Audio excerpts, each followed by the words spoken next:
Hello and welcome back to the Villa View. Today we've made a very special trip to the IT7 HQ to meet personally my biggest ever Villa hero and favourite ever player, Ian Taylor. And Matt, you didn't really see him play, but you know how much of a legend he is, don't you? I know plenty about him and I've heard plenty of stories about him, and I've got my own stories to go with it as well. I really hope he does not tell this story because it is absolutely awful. But let's get on with it and see what Ian Taylor has to say about his career and life with Aston Villa. Ian, thanks ever so much for talking to us today. We really appreciate it. Have a good look back at your time at Villa in depth, hopefully enjoyable for you as well. No problem, good to see you. So, Villa fan all your life, stood on the Holt end as a boy. You'd been at Sheffield Wednesday 6 months and you find out your boyhood club's in for you. Don't forget my 2 years at Port Vale before. No, we know about that as well. Can't forget the Vale. No, but was there ever any chance of you staying loyal to Sheffield Wednesday at that point? Are you kidding me? No chance. Trevor Francis was manager at the time, and obviously ex-Blues himself. Didn't really get on with Tricky Trev. Oh really? No, he was playing me out on the right wing. Do you know what I mean? I'm not a right winger, although I did my best and tried to play the position, but it just wasn't for me. And I wasn't the kind to sort of jink past and do a step over and go past somebody and put a great cross in. So when the chance came about, my agent had already told me that Villa had sort of made an inquiry about me. And to be fair, Brian Little had tried to sign me before when he was at Leicester. Okay. So, but I turned him down and went to Sheffield Wednesday instead. So I was still on Brian's radar. So when he came to Villa, he saw that he needed a centre midfielder and was still thinking about me. Sort of inquired about me, and it was one of those. Yeah, I'm not quite happy where I am. Oh, it's Villa. See you later. So I was in the car straight away. I said, look, it doesn't matter about what wages it is. I just want to go. So I ended up at Villa. Best decision I ever made. Yeah. Obviously 2 years previously you were in non-league. Could you sort of believe that this had happened? Did you rise towards the top, or did you always sort of believe in yourself that it could happen? It was crazy because 2 years before I was at Port Vale and we got to the 94 cup final against Man United, and I went as a fan on the coaches with all my mates, and 2 years later I was playing for Villa in the same final. It was mental.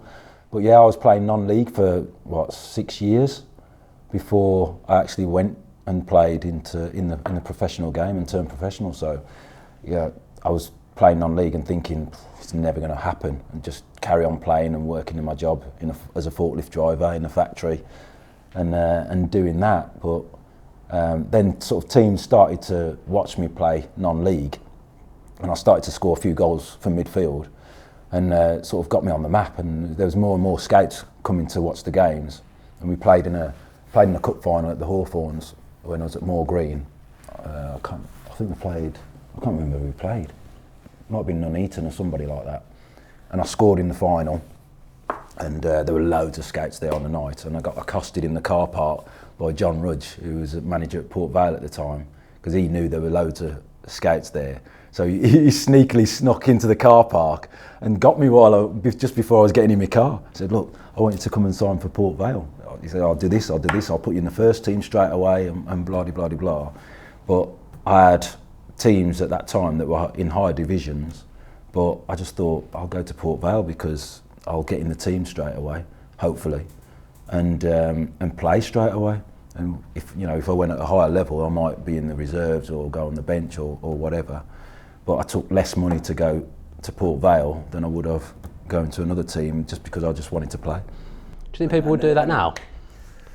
Take less money to go and play, or do you think they'd rather sit on the bench? Yeah, a lot of people just go for the highest level now. Yeah. And go for the money and the security, because you just don't know what's going to happen around the corner.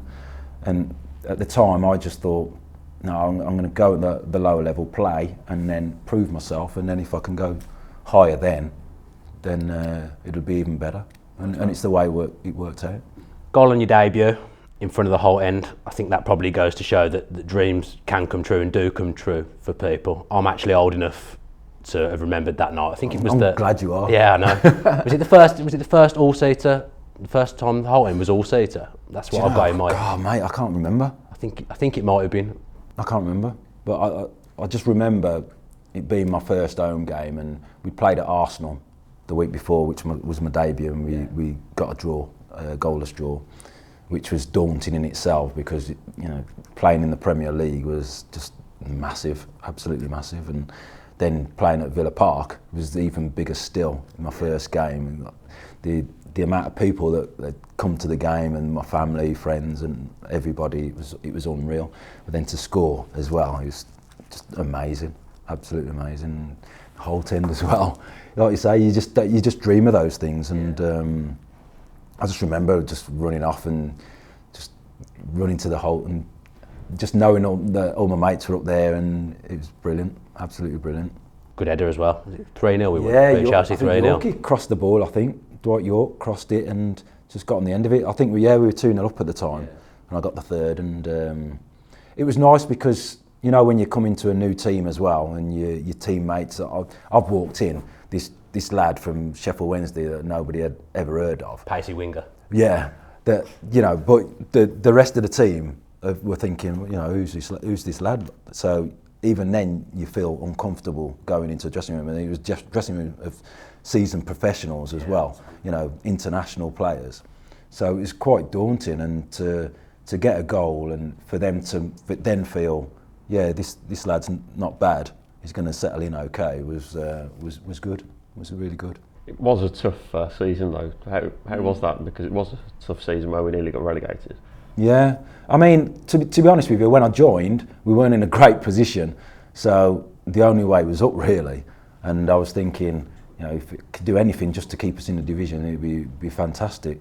And it was a new manager. He's making a lot of changes, but he was bringing good players in. So I looked at it and thought, if we could just scrape in there, the next season would be all change anyway. So and we managed to do that. We managed to stay in the division. And then, the next season, Brian Little could work on getting the team and making the team better, getting players out and getting players in, and getting younger players in, which at the time, we did really, really well the next season. Yeah, really well. Why did that team struggle so much? Because, like you say, some good players there. Paul McGrath, Steve Staunton, Bosnich in goal. There was some really Saunders. Yeah, I really don't know. Maybe it was because it was an ageing team and they'd got into a bit of a rut. It's difficult to get out of it. You see it now with teams that are down the bottom of the division. It's really, really hard. Confidence plays a massive part in football, and it doesn't matter who you are, whether you've played 500 games or 50. Confidence does affect you. Well, in that summer, the following summer, 1995, Brian Little, he brought in a few notable players like Mark Draper, Gareth Southgate. Did you have a feeling that season would go as well as it did? No, not at all. You just don't know, do you? You saw the players coming in. I mean, even you mentioned Gareth Southgate there. I think he was a midfield player at Palace, but we brought him in and played him as a centre back. I think Brian Little had a way of playing, and like David Luiz now, in a back four, he wasn't great, but now Chelsea put him in a back five. He looks a world beater, doesn't he? So I think sometimes it's all about having a picture in your mind and a way of playing, and just finding players to fit those positions. And I think Brian Little did that really, really well. Really, really well. Do you think we were like a bit ahead of our time? Because obviously no one else really everybody's played wing backs there, and now everyone plays it. I know, yeah. Sometimes football goes full circle, and I do think he was ahead of his time. He got players to fit those positions really, really well. And we, even in midfield, I played with Andy Townsend and Mark Draper, and we had a really, really good mix of youth and experience. And we did really well. I mean, even Savo playing up front as well. He had his moments, and in the cup final he scores a great goal. Well done. But, yeah, worldy, and I bet he won a few people a bit of money that day. But no, it was unbelievable. That first season was really, really good for us, and had some really, really good teammates, and the camaraderie in the change room was fantastic. We all went out together and had a good laugh, and the banter was brilliant. Really, really good. Tell you what I used to like. He was a good player, and we watched a video the other day of Squaddies. Do you remember the old video? that you Yeah, did I'd squad like in. to forget actually. Tommy Johnson. Yeah, he's great. He's a good player. No, he's a great. You know, for a lad that he didn't really cement a place in the team. He was always on the fringes and in and out. But what a player to have to bring on, because he always scored. You know, and he looked to shoot from 25 yards and never hesitated in having a crack at goal. And he's great to have around the place. He's a great lad. You know, there's me, Tommy, Gary Charles, Mark Draper, and Franz Carr. We all used to go out together and have a great laugh, and life and soul of the dressing room, and great banter flying about. We had really, really good team spirit. And Tommy was one of those guys, you know. You could be having a bad time at home, walk in the dressing room, and it's all forgotten. You know what I mean? The banter was flying, and it was a really, really good time. Bog Brushhead, I think you called him on that squad video. Endearing nickname. Dwight Yorke that season was literally unplayable at times. Did you ever expect that he had that in him? You saw glimpses of it when I first came to the club. I think Dwight was just sort of coming through when I first came to Villa. And he was young, but he was raw, and he had some great skill. He was quick, and he always scored goals. And Dwight was one of those that when you played with him, you knew we keep a clean sheet here. Dwight will score. Do you know what I mean? So we knew we could win games with the likes of him up front. And he was a great player for us. You know, it was a shame that he left when he did, really, because we were turning into a really, really good side. But you know, when the likes of Man U come calling at the time, it was difficult for him to turn down, even though we were like, you know, 4th, 5th in the league.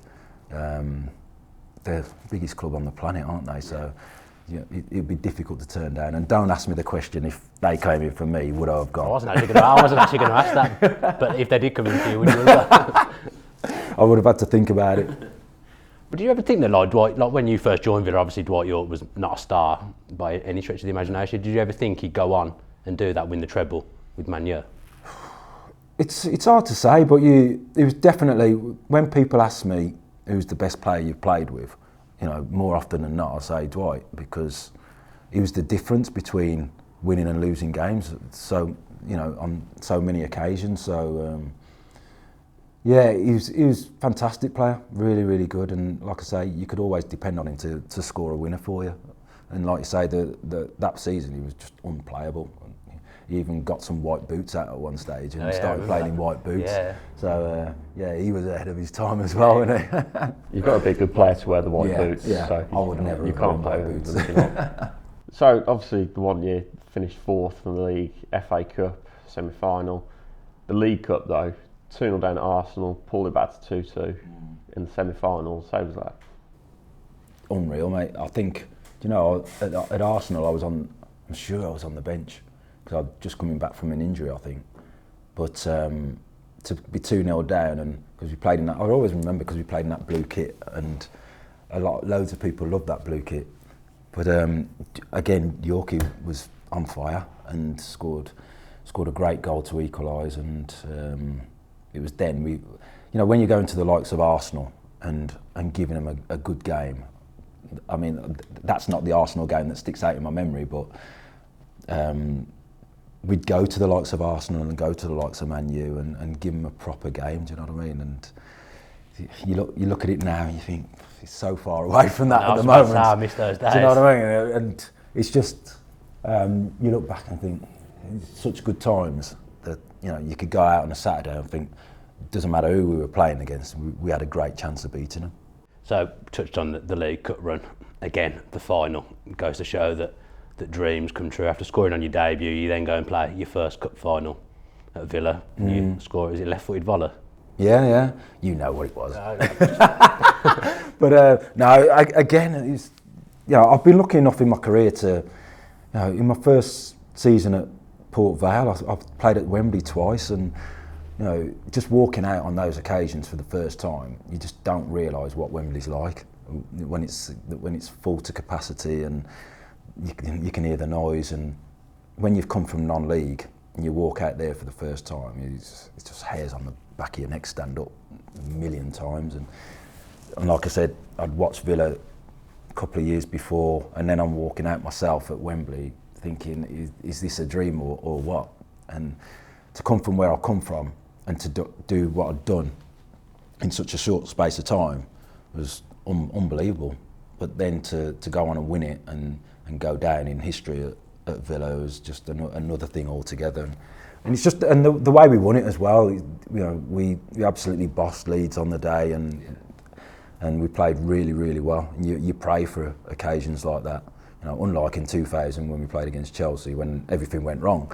But the funny thing is there's many a Villa fan who will remember that instead of winning instead of the other things that you'd done. Yeah. So, but that part and parcel. But to do that and to make history for the football club was one of the biggest things ever for me. How many ticket requests did you get for that day? Unbelievable. I'd had it before when I was at Port Vale, and you get a paper that long of people that want to come, and they all come out the woodwork and want to come along. But it just shows that what it means and what it means to people that they want to be there on the day, and it was a massive occasion. Loved every minute of it, and to score as well was another thing altogether. Good job you didn't know Chris Dolan back then. He'd have been on at you for some tickets for that. In that summer though, afterwards, after such a strong season, was you a bit disappointed that we didn't go and strengthen further, or did you think that the squad was capable of go again? Knowing football the way I do, I know that they would have tried to strengthen, and trying to strengthen and actually strengthening the team is two different things, because working on the other side of it now and seeing what I've seen regarding signing players and whatnot, it's never easy, and you have to do all kinds of things to try and get players to your football club, and location's one thing and then money's another, and it's a massive conundrum of things that that get players to your football club, and it's never easy. Do they get you to try and woo players nowadays? No, not necessarily. I get asked opinion on players, for sure, which is good.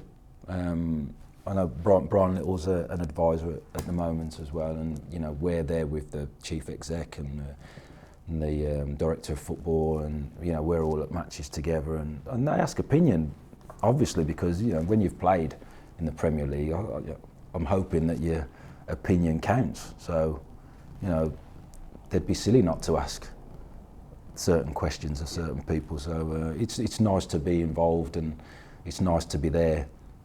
Even though there's been times when it's hurt, it's hurt more than anything. But and my reaction when we've scored in the director's box doesn't go down well sometimes. But, I've seen the videos, you've seen you in the background. But now it's nice to be part of it. But going back, it's a shame that we couldn't strengthen the team the way we wanted to, and to be in the position that we were. You're always going to have the likes of Man United nicking players off you, and sometimes you look at some of these signings, you think, are they strategic to keep us away from the likes of Man United and the others? Yeah. They take your best players. Do you know what I mean? Yeah, they take your best players, so they stay ahead of you, and your players don't necessarily play in their team and just be part of the squad, but it keeps them a few points away from you. So I'd be doing it if I was a manager. Yeah, Liverpool and United and City have done Villa a few times recently. Milner, Downing. Yeah. Not really played them. Take the best definitely players. Happens. Yeah. So going back to that season, obviously we brought in Sasa Krčić. Is that how you say his name? Yeah, Sasa Krčić, I think. So we brought in Sasa Krčić, Fernando Nelson. I don't think we brought in anyone else, but Paul McGrath ended up leaving pretty early. He found himself out of the team at the start of the season. How did that go down in the dressing room when such a legend Well, left to the be club? fair, Paul was coming to the end of his career, and he was struggling with his knees. Yeah. I think in the season before, he'd always, I'm sure John Gregory's told you, he'd just be in the gym all week on the bike, and then come out on a Friday, be best player in training on a Friday, and then play on the Saturday, and be the best player on a Saturday.